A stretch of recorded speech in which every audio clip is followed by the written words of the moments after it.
Stephen Hurahan here at BrandMasterAcademy.com, and in this video you're going to learn how to run a brand strategy session with this easy to follow framework so you can produce strategic brands to give your clients an edge. Now, brand strategy is an art in and of itself, and any experienced brand strategist will emphasize the importance of processes. If you skip or rush any of the critical steps within your brand building process, then you're going to end up with a brand that's misaligned, or your brand strategy is simply going to miss an opportunity.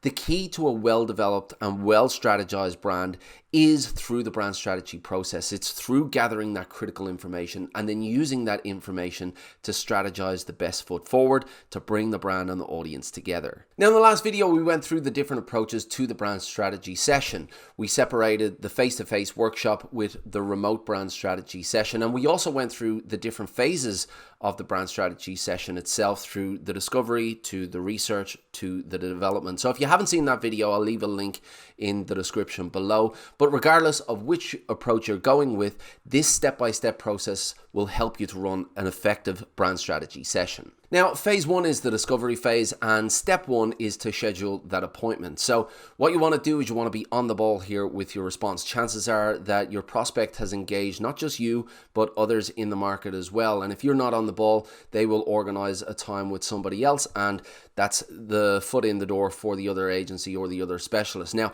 I'm also not talking about being needy here. You're not, responding to them 3, 4, 5 times without response. You want to be swift and you want to be decisive in your response. Give them 2 options within the next week to schedule an appointment, and that sense of scarcity and urgency is far more likely to drive action than just an open-ended question saying, tell me when you're available over the next 3 or 4 weeks. Step number 2, prepare for the session. Now, in the discovery session itself, you're going to gather a lot of the information that you need, but you don't want to turn up to your session unprepared. You want to have an understanding of the industry that your client is in and the competitors within that space as well. And just speaking from that level of authority and that level of understanding will help to build that trust. So have some basic preparation in place so that you come across like you understand the industry and that you've done a little bit of groundwork. Step number 3, build rapport. Now, of course, you want to come across as professional. You are positioning yourself in the market as a specialist and an expert, and you really want that authority, but it's important not to come across as a robot either. So you really want to show your human side. So tell them a story about yourself or a client or a friend that relates directly to them, but just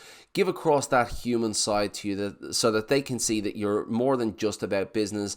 And if they need to pick up the phone and call you and ask you a question, there's a human there that can talk to them and explain the situation. But that will really help to build that rapport. Step number 4, list your itinerary of critical information. Now, you'll know from your brand strategy framework here, so that's how you go about developing your brand strategies, what critical information you're going to need to gather from your clients. So you're going to need information about their business, about their operations, about their industry, their market, their target audience, their competitors. Now, they're not going to have a really, really high level of information at every different point here, but it's important that you gather from their perspective what their idea of that information is. And asking open-ended questions about their business and, about their market is a really good way for them to give you an expansive answer, and you can get a lot of insights from that information as well. So know the questions that you're going to ask them and have that list of itinerary in front of you. Step number 5, stay focused on structure. Now, it's really important that within the discovery session you have structure, because there is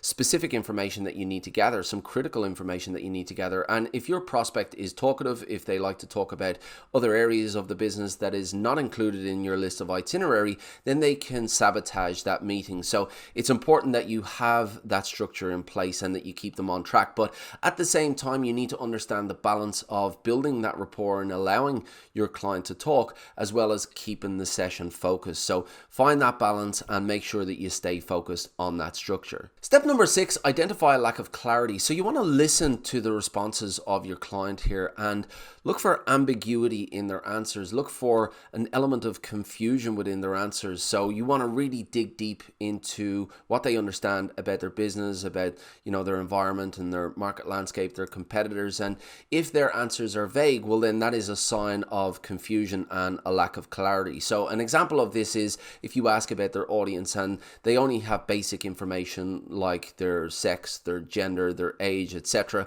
Well, then that's an area that you can dive deep deep into. And this is an opportunity to build more authority and to build more trust with your client. If you take that lack of clarity that they have, if you identify that lack of clarity, and then you drill down on the importance of that topic and expand on the information that you're going to need to gather, that will help them to know that they are in good hands. Step number 7 is post-session summary. So the goal of this step is twofold. First of all, you want to clarify that you're on the same page in terms of the information that you covered, and you also want to build empathy as well. And you do that by mirroring what they've said to you. So repeating the information that they've given you, using the words that they've used, but also rephrasing some of that information. So that clarifies to them that you've been listening to them and that you really understand where they're coming from in terms of their vision for the future, their goals, and all the information that they've given you about their business. And if you do this correctly, if you mirror them in the right way, if you rephrase the information, then you'll also build that empathy as well. They'll feel that you really understand them,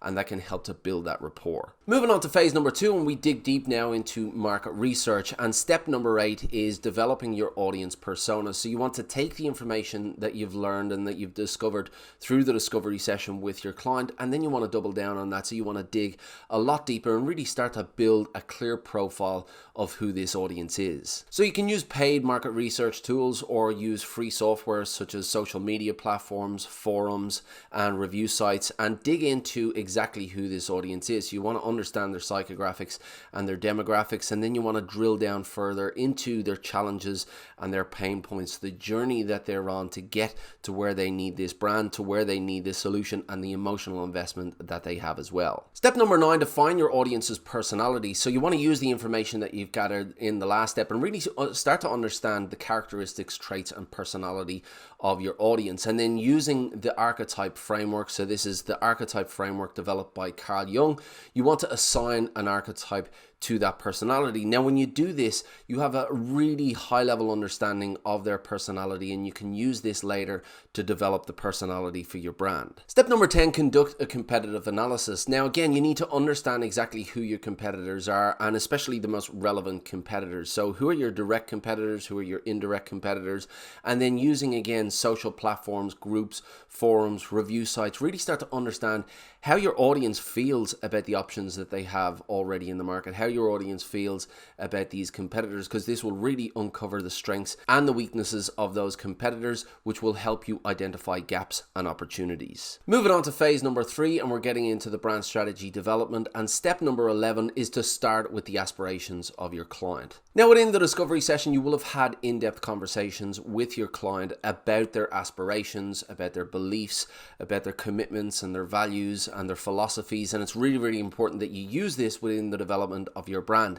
And if they see their philosophies and their ideas and their beliefs within the fabric of the brand, they'll feel a real connection, and that's very, very important. Step number 12, map the competitive landscape. So you've taken the time already to define who your audience is, and you've taken the time to define those competitors, and placing those two side by side to understand who your audience is, what they want, their likes, dislikes, their fears, desires, and comparing that to what they have as an option already in the marketplace, what they want and what they're being served with, is the perfect environment for you to define how you're going to be different, how you're going to offer real value within that competitive landscape, and then defining that value will really help to solidify your position in the market. Step number 13, identify your market position. Now, this is going to define how you are going to win in the marketplace, and you've done a lot of work up until this point in identifying the gaps and opportunities left by your competitors, but you really need to push them now. You need to apply creative thinking to those gaps and to those opportunities and turn them into really unique positions that you can own in the mind of your audience. So defining an exact position and the exact value that you're going to offer within the marketplace will help you to solidify that idea in the mind of your audience. Step number 14, uncover your brand character. Now, you want to make your brand as human as possible, because it's through being human that your brand makes connections with your audience. So you've done, again, a lot of work up until this point in identifying the personality type of your audience, and now you need to use that information to assign an archetype for your brand and to develop your brand strategy upon. But you want to go further than that. You want to really apply opinions and attitudes and bring that personality to life, so that when you communicate within the marketplace, they feel a connection, that they feel that that this brand is more than just a corporate entity. So really build that human persona. Step number 15, develop your communication strategy. So you know the difference that you're going to make in the market now. You know the value of that difference. And this step is about really shaping that communication, identifying the key messages that you want your audience to understand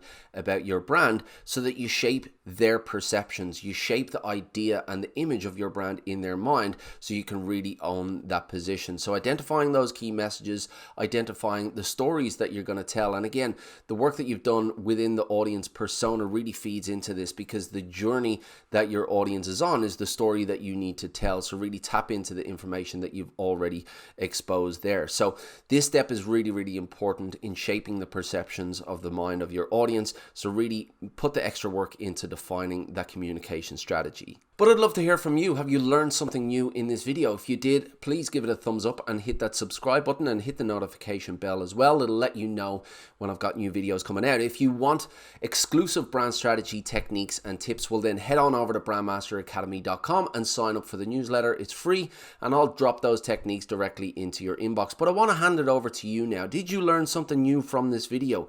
Are you running brand strategy sessions already? And if so, can you take one or more steps from this process and enhance your processes yourself? Or if you're running brand strategy sessions for the first time, maybe you can take all of these steps and implement them directly into your processes. If you got any challenges at all around brand strategy sessions, if you got any queries, please let me know in the comments below. I'd love to hear from you. I'll do my best to answer all of those questions. Until next time, happy branding, and I will see you in the next video.